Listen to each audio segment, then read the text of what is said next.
Hey everybody, so today I'm going to put this phone mount on old Blue right here. Now this was literally the cheapest one I could find on Amazon.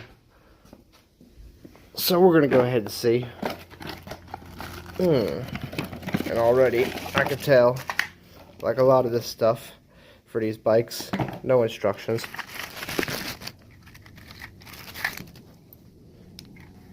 Okay, looks simple enough.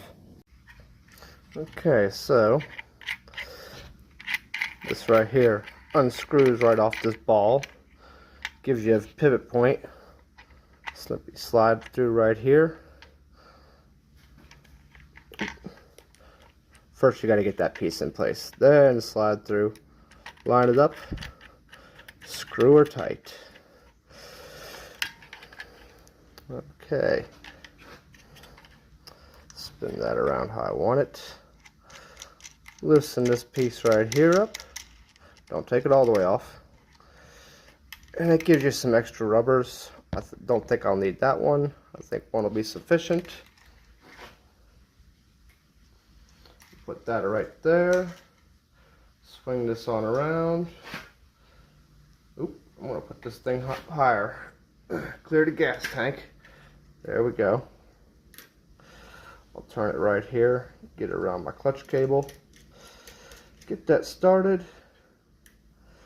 Spin that in place.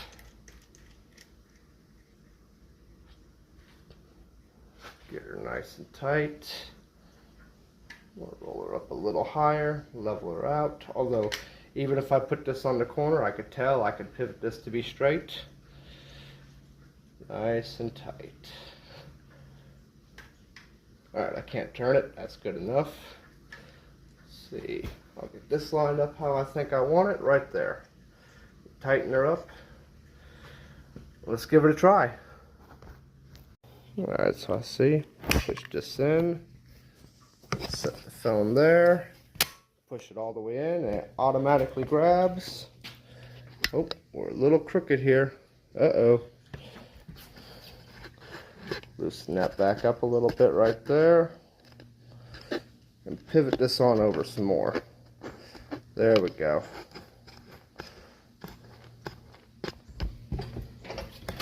Now it's facing straight with the bike.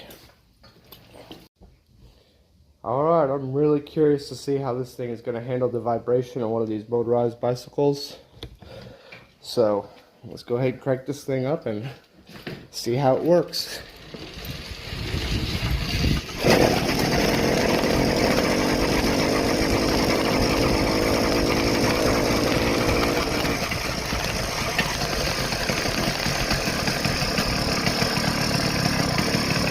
So far, it's not looking like it's handling it too well.